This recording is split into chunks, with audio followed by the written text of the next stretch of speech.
Hello guys, welcome to studio India. और आप सभी जानते हैं कि लेक्चर के मेंस का रिजल्ट डिक्लेयर हो गया था और उसी के सापेक्ष में आज बात करेंगे कि 11 फरवरी 2022 को यूकेपीएससी ने एक विज्ञप्ति जारी की थी। तो देख लेते हैं उस विज्ञप्ति में क्या कहा गया है। तो जो विज्ञप्ति है वो है उत्तराखंड विशेष अधीनस्थ शिक्षा प्रवक्ता जो संवर्ग समूह ग सेवा सामान्य और महिला शाखा मुख्य परीक्षा 2020 के सापेक्ष अभिलेख सत्यापन कार्यक्रम। तो आपका डॉक्यूमेंट वेरिफिकेशन जो प्रोग्राम अभी निश्चित किया गया है, ठीक है। तो पहले हम पढ़ लेते हैं। एतद द्वारा सूचित किया जाता है कि उत्तराखंड विशेष अधीनस्थ शिक्षा प्रवक्ता संवर्ग समूह ग सेवा सामान्य और महिला शाखा परीक्षा 2020 हेतु प्रकाशित विज्ञापन संख्या A1S1 2020 दिनांक 9 अक्टूबर 2020 की मुख्य परीक्षा के सापेक्ष औपबंधिक रूप से डॉक्यूमेंट वेरिफिकेशन लिस्ट अभिलेख सत्यापन सूची विज्ञप्ति संख्या भी लिखी है इसमें। तो दिनांक 8 फरवरी 2022 द्वारा घोषित किया गया था, ठीक है। 8 फरवरी 2022 को उसका रिजल्ट जो है घोषित किया गया था। तो इसमें दूसरे नंबर पर लिखा है कि अभिलेख सत्यापन सूची में जो भी जिन्होंने भी स्थान पाया है अभ्यर्थियों ने, तो उनके द्वारा ऑनलाइन आवेदन पत्र में किए गए दावों का उनके मूल अभिलेखों से मिलान करते हुए संनिरीक्षा स्क्रूटनी का कार्य विषयवार और शाखावार एवं अनुक्रमांकवार परीक्षा 1 यूकेपीएससी हरिद्वार में दिनांक 7 मार्च 2022 से प्रारंभ किया जाना प्रस्तावित है। तो ये 7 मार्च 2022 से आपका डॉक्यूमेंट वेरिफिकेशन स्टार्ट हो जाएगा प्रोग्राम। तो वो होगा बिल्कुल क्रमबद्ध तरीके से होगा, मतलब अनुक्रमांक वाइज होगा। ऊपर से जिस सब्जेक्ट का जो डेट दी है उस हिसाब से होगा, ठीक है। सब लिखा है इसमें और शाखावार सब, ताकि विज्ञापन की शर्तानुसार अभ्यर्थियों की अर्हता की जांच की जा सके, ठीक है। तो चलो अब देखते हैं तीसरा क्या लिखा है। अभिलेख के अभ्यर्थियों के अभिलेख की जांच संबंधी जो कार्यक्रम है वो आयोग की वेबसाइट पर उपलब्ध है, ठीक है। जो कार्यक्रम है कि कौन सी डेट में किनका होगा, कौन से सब्जेक्ट अलग होगा ना, किस किस अनुक्रमांक वालों का, तो वो सब वेबसाइट में उपलब्ध है। अभी हम उसकी बात भी करेंगे। अभ्यर्थी उक्त का अवश्य अवलोकन कर ले, ठीक है। तो लास्ट पॉइंट जो है, अभ्यर्थी अभिलेखों की जांच हेतु नियत तिथि को यूकेपीएससी हरिद्वार में व्यक्तिगत रूप से उपस्थित होना सुनिश्चित करें। अभ्यर्थियों को इस संबंध में पृथक से डाक द्वारा सूचना प्रेषित नहीं की जाएगी, ठीक है। तो हम चलते हैं दूसरी विज्ञप्ति में। अब ये डिटेल्ड विज्ञप्ति देखते हैं। इसमें क्लियर आपको डॉक्यूमेंट वेरिफिकेशन के जो प्रोग्राम है उसके बारे में आपको डिटेल मिल जाएगा, ठीक है। ये हम यहाँ से शुरू करते हैं, ठीक है। यहाँ लिखा है अभिलेख सत्यापन सूची में स्थान पाने वाले अभ्यर्थियों द्वारा ऑनलाइन आवेदन पत्र में किए गए दावों का उनके मूल अभिलेखों से मिलान करते हुए स्क्रूटनी का कार्य विषयवार अनुक्रमांकवार दिनांक 7 मार्च 2022 से निम्न कार्यक्रमानुसार किया जाना प्रस्तावित है, ठीक है। तो देख लेते हैं। 7 मार्च 2022 को जो इंग्लिश है सब्जेक्ट है उसमें जो सामान्य शाखा, ठीक है, अंग्रेजी और सामान्य शाखा, ठीक है। इसे आप डाउनलोड मार सकते हैं यूकेपीएससी की वेबसाइट से। अनुक्रमांक 800074 से 824470। तो इनके बीच जितने भी आ रहे हैं देखिए, यहाँ से लेके ये सीरियल वाइज दिए हैं सब, ठीक है। अनुक्रम जो भी हैं, तो इनके बीच यहाँ पर सारे अनुक्रमांक लिखे हुए हैं, ठीक है। तो ये 7 मार्च 2022 को यहाँ से जितने भी लास्ट है 824470 और फर्स्ट है 800074, ये जितने भी अनुक्रमांक वाले हैं उनको 7 मार्च को वहाँ व्यक्तिगत रूप से प्रेजेंट होना पड़ेगा अपने दस्तावेज के साथ, ठीक है। अंग्रेजी सामान्य शाखा की बात चल रही है। अब 8 मार्च को देखते हैं किन किन का डॉक्यूमेंट वेरिफिकेशन होगा। तो 8 मार्च को इसमें दिया गया है अंग्रेजी सामान्य शाखा अनुक्रमांक 826050 से 848335, ठीक है। इतने अनुक्रमांक वालों का 8 मार्च को है। उसके साथ ही गणित का भी उसी दिन है, इतिहास का, हिस्ट्री का, आर्ट्स वालों का, साइकोलॉजी का और एग्रीकल्चर है, इन सब का। क्योंकि इन सब का एक साथ इसलिए है क्योंकि इसमें बहुत कम कैंडिडेट का सिलेक्शन हुआ है, कम पोस्ट ही, तो उनका पूरा 8 मार्च को इनका होने वाला है। आप अपना अनुक्रमांक देख के देख सकते हैं इसमें, ठीक है। जैसे देखिए अंग्रेजी का यहाँ पर इतने लोग हैं, और मैथ्स में 1 2 3 4 5 6 और एक 7 महिला शाखा और सामान्य शाखा दोनों को मिला के। ऐसे इतिहास, आर्ट और साइकोलॉजी, कृषि, ठीक है। अब 9 मार्च को देख लेते हैं। 9 मार्च को ओनली हिंदी या सामान्य शाखा का उसमें डॉक्यूमेंट वेरिफिकेशन होगा। अनुक्रमांक लिखा है 800410 से 828346, ठीक है। तो आगे चलते हैं। 10 मार्च को देख लेते हैं हिंदी सामान्य शाखा, ठीक है। और अनुक्रमांक 828714 से 849288 के जितने भी हैं सेलेक्टेड उनका, और हिंदी की महिला शाखा के जितने हैं, ठीक है, उनका डॉक्यूमेंट वेरिफिकेशन का जो कार्यक्रम है 10 मार्च को दी गई है डेट। अब चलते हैं आगे। अब है 15 मार्च को। 10 मार्च के बाद जो डेट है वो है 15 मार्च की, ठीक है। 15 मार्च की डेट है, तो देखें इसमें किस किस का है। इसमें जो विषय है वो भौतिक शास्त्र सामान्य शाखा और समाजशास्त्र सामान्य शाखा दोनों आ गए, ठीक है। ये रोल नंबर से हैं, आप अपने रोल नंबर के अकॉर्डिंग वहाँ उपस्थित होइए, ठीक है। अब 16 मार्च को क्या है, विषय है रसायन शास्त्र, इसमें सामान्य शाखा और महिला शाखा दोनों का होगा एक साथ, ठीक है। अब 21 मार्च को जीव विज्ञान की सामान्य शाखा और जीव विज्ञान की महिला शाखा का कार्यक्रम किया गया है। 22 मार्च को नागरिक शास्त्र की सामान्य शाखा, और 23 मार्च को अर्थशास्त्र के सामान्य शाखा। अनुक्रमांक आपको दिए हैं, अनुक्रमांक देख लीजिएगा आप। 24 मार्च को इन्होंने अर्थशास्त्र के सामान्य शाखा और अर्थशास्त्र महिला शाखा दिया गया है इसमें। तो ये जितने भी आप देख रहे हैं, एक जो लास्ट है वो 28 मार्च को रखा गया है, इसमें संस्कृत सामान्य शाखा और भूगोल सामान्य शाखा, ठीक है। अब नोट पढ़ लेते हैं एक बार हम।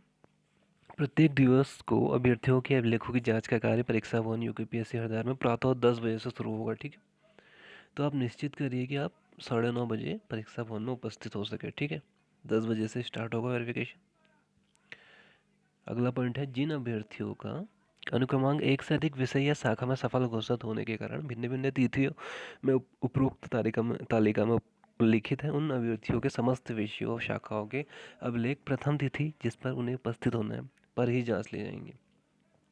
तो इसमें क्या बोल रहा है, एक से अधिक विषय हो सकता है, बहुत से लोगों ने एक से अधिक विषय में उनका रिजल्ट घोषित किया है, सफल हो गए होंगे। तो अब उनके जो डॉक्यूमेंट वेरिफिकेशन होगा वो तो अलग अलग तिथियों में होगा। तो यूकेपीएससी ने क्या करा है कि आपका जो प्रथम तिथि है आपकी डॉक्यूमेंट वेरिफिकेशन की, उसी दिन समस्त विषयों और शाखाओं का जांच हो जाएगी, ठीक है। आप ये समझ लीजिए।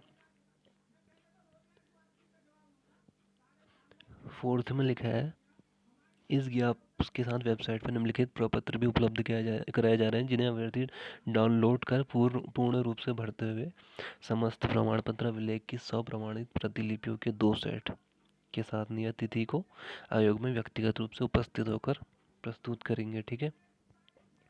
तो आपको प्रपत्र उपलब्ध कराया जाएगा, मैं दिखाऊंगा फॉर्मेट। तो उससे क्या करना है, डाउनलोड करना है, उसके बाद उसे फिल करना है, उसमें जो भी डिटेल्स मांगी है, और जो भी आपके प्रमाण पत्र अभिलेख हैं वो सेल्फ अटेस्टेड होने चाहिए। उनकी प्रतिलिपियाँ की 2 सेट होने चाहिए, ठीक है। तो प्रतिलिपियों के दो सेट आपको रखने हैं, ठीक है। नियत तिथि को आयोग में व्यक्तिगत रूप से उपस्थित होकर प्रस्तुत करेंगे, ठीक है। जैसे इसमें लिखा है, आवेदन ऑनलाइन आवेदन पत्र अनुक्रमांक सहित विस्तृत आवेदन पत्र डिटेल्ड एप्लीकेशन फॉर्म प्रपत्र संख्या 2, प्रमाणीकरण प्रपत्र अटेस्टेड फॉर्म प्रपत्र संख्या 3, देशनाम पत्रक इंडेक्स कार्ड प्रपत्र संख्या 4, ठीक है। ऐसे अभ्यर्थी जो एक से अधिक विषय या शाखा में सफल घोषित है, उन्हें प्रत्येक विषय अथवा शाखा हेतु उपरोक्त प्रपत्रों को नीचे लिखे गए अभिलेख के 2 सेट में तैयार कर उपलब्ध कराना अनिवार्य है, ठीक है। तो जो एक से अधिक विषय या शाखा में सफल घोषित है, उन्हें प्रत्येक विषय और शाखा के लिए अलग अलग 2 सेट अपने पास तैयार करने पड़ेंगे, ठीक है, सब्जेक्ट के हिसाब से। और 5 जो है इसमें बोला है कि अभ्यर्थी अभिलेखों की जांच हेतु नियत तिथि को निम्नलिखित मूल प्रमाण पत्र और उनकी हस्ताक्षरित छाया प्रति दो जो प्रतियों में प्रत्येक विषय व शाखा हेतु पृथक पृथक अनिवार्य रूप से प्रस्तुत करेंगे। तो ये सब दिया है इसमें। देखो, हाई स्कूल के प्रमाण पत्र लगेंगे और अंक तालिका लगेगी। इंटरमीडिएट के प्रमाण पत्र, अंक तालिका, उसमें स्नातक उपाधि और अंक तालिका समस्त वर्ष और समस्त सेमेस्टर की, ठीक है। और अगर किसी का पोस्ट ग्रेजुएट है तो उसकी उपाधि, डिग्री और उसकी अंक तालिका, ठीक है, समस्त वर्ष और समस्त सेमेस्टर की। एलटी डिप्लोमा या शिक्षा शास्त्र में अगर स्नातक उपाधि है किसी की, बीएड मतलब, तो उसका अधिमान्य अर्हता संबंधी प्रमाण पत्र यदि लागू हो तो उसकी भी 2 आपको सेल्फ अटेस्टेड कॉपी रखनी पड़ेगी, ठीक है, मूल के साथ। आरक्षण और स्थायी निवास संबंधी प्रमाण पत्र भी आपको वहाँ ले जाना है, ठीक है। 8 है विज्ञापन की बिंदु संख्या 2 के 2 में उल्लिखित नोट समूह के पदों पर भर्ती के लिए अन्य अनिवार्य अर्हता के संबंध में ऑनलाइन आवेदन पत्र पर किए गए दावे के सापेक्ष अभिलेख प्रमाण पत्र, ठीक है। जैसा भी आपने एप्लीकेशन फॉर्म में अर्हता के संबंध में अगर कुछ अनिवार्य अर्हता के संबंध में भरा है जो भी, उसकी वो दावे के सापेक्ष आपको अभिलेख और जो प्रमाण पत्र आपने प्रस्तुत किए हैं वो भी ले जाने पड़ेंगे। यदि अभ्यर्थी किसी केंद्र या राज्य सरकार ऑब्लिक लोक प्रतिष्ठान के अधीन सेवारत है तो सेवा नियोजक द्वारा जो प्रदान की होगी आपको एनओसी, नॉन ऑब्जेक्शन सर्टिफिकेट, तो वो भी आपको ले जाना पड़ेगा, ठीक है। यदि अभ्यर्थी के नाम ऑब्लिक पिता के नाम में विभिन्न प्रमाण पत्रों में शामिल ना हो तो उक्त के संबंध में शपथ पत्र मूल रूप में, ठीक है, आपको एफिडेविट भी लगाना पड़ेगा अगर नाम और पिता के नाम में जो है समानता नहीं हो विभिन्न प्रमाण पत्रों में, ठीक है। बाकी पूर्व सैनिक आरक्षण का दावा किए जाने की स्थिति में पूर्व सैनिक अभ्यर्थी इस आशय का शपथ पत्र जो एफिडेविट है अन्य अभिलेखों के साथ संलग्न करेंगे अवश्य रूप से। पूर्व सैनिक आरक्षण का लाभ लेकर पहले कभी भी सरकारी सेवा में नियोजित नहीं हुए हैं, ठीक है, इस तरीके का एफिडेविट उन्हें संलग्न करना पड़ेगा, ठीक है। बाकी सब पूर्व सैनिकों के बारे में है 12th में भी। 13वां जो है, यह स्पष्ट किया जाता है कि माननीय आयोग अंक तालिकाओं के संबंध परीक्षा के मूल प्रमाण पत्र अथवा डिग्री के स्थान पर मान्य नहीं समझते हैं और केवल अंक तालिकाओं के आधार पर आपको संबंधित परीक्षा में उत्तीर्ण नहीं मान जाएगा। जिन परीक्षाओं के परीक्षाफल हाल ही में प्रकाशित हुए हो और परीक्षा संस्था में नियमित प्रमाण पत्र अथवा उपाधि डिग्री नहीं दिए गए हैं तो उनके लिए प्रोविजनल सर्टिफिकेट, ठीक है, मूल प्रमाण पत्र के स्थान पर दिखाना होगा जो प्रस्तुत किए जाने की तिथि से 6 माह पूर्व से अधिक का ना हो, ठीक है। जिस अभी रिसेंटली बहुत से ऐसे होंगे जिन्होंने अपना ग्रेजुएशन कंप्लीट किया होगा, ठीक है, तो अब उनको डिग्री अभी नहीं मिल पाई होगी तो उसके लिए आप क्या दिखा सकते हैं, प्रोविजनल सर्टिफिकेट दिखा सकते हैं, ठीक है। इसमें क्लियर लिखा है जो प्रस्तुत किए जाने की तिथि से 6 माह पूर्व से अधिक का ना हो। जो प्रोविजनल सर्टिफिकेट हो ना तो वो 6 माह से अधिक का नहीं होना चाहिए, ठीक है। पासपोर्ट साइज की 2 नवीनतम आपको सेल्फ अटेस्टेड फोटो अपनी ग्राफ लानी है। मुख्य परीक्षा हेतु जमा किए गए ऑनलाइन परीक्षा शुल्क की रसीद लानी है।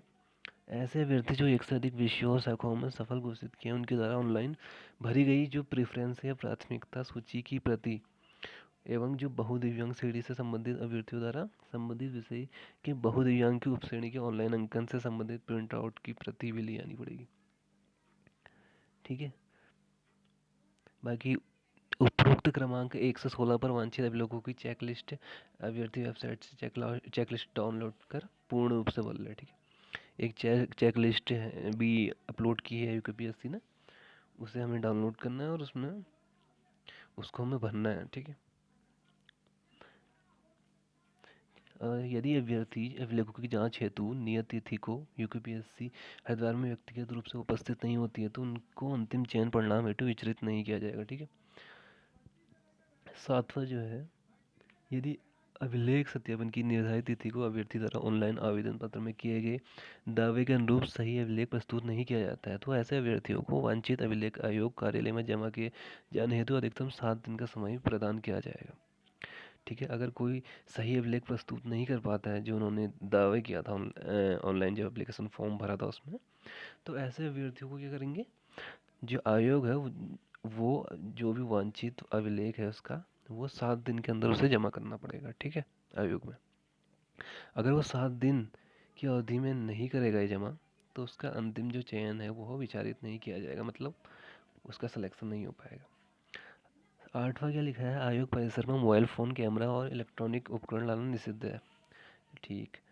अभ्यर्थियों का आयोग परिसर में कोविड से संबंधित नियमों और प्रोटोकॉल, सोशल डिस्टेंसिंग का पालन करना अनिवार्य है। बिना मास्क के प्रवेश निषिद्ध होगा।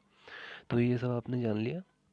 इसमें यहाँ पर आप देख सकते हैं डेट जो मैंने बता दी है, आप डाउनलोड करके अपने डेट के अकॉर्डिंग अपने समस्त मूल जो आपकी सर्टिफिकेट्स हैं ओरिजिनल, उसके साथ 2 सेट आपको सेल्फ अटेस्टेड फ़ोटोकॉपी ले जानी पड़ेंगी। और कौन कौन से हैं वो दस्तावेज आपको मैंने इसमें बता दिया है। बाकी आप भी एक बार देख लीजिए और कंफर्म कर लीजिए, ठीक है। अब हम चलते हैं चेक लिस्ट की तरफ अपना, ठीक है। चेक लिस्ट एक फॉर्मेट क्या है इसको देख लेते हैं। ये फॉर्मेट को भी आपको डाउनलोड करके भरना पड़ेगा, ठीक है, वहाँ ले जाना पड़ेगा। तो इसमें अपना जो भी आपकी डिटेल्स है इसमें सब भरनी पड़ेगी, ठीक है। ये सब जो भी है इसे भर के वहाँ ले जाना पड़ेगा, देना पड़ेगा आयोग को, ठीक है। ये सब आपकी आपकी डिटेल्स हैं इसमें, सब कुछ वही है जो एप्लीकेशन फॉर्म में आपने फिल किया था उसे वहाँ भी भरना पड़ेगा, ठीक है।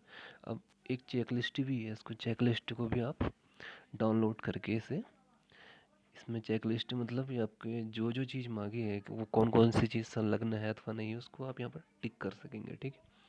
भरने इसे पहले प्रिंट आउट निकालने के बाद यहाँ पर जैसे आवेदन पत्र की प्रति है तो उसको टिक कर दिया, ठीक है, सब ये टिक हो जाएंगे। तो ये चेक लिस्ट है आपको है, ठीक है। तो ऑल द बेस्ट सारे सिलेक्टेड एप्लीकेंट्स को डॉक्यूमेंट वेरिफिकेशन के लिए। बाकी न्यू अपडेट जब भी होगी हम आपको ज़रूर देंगे। धन्यवाद।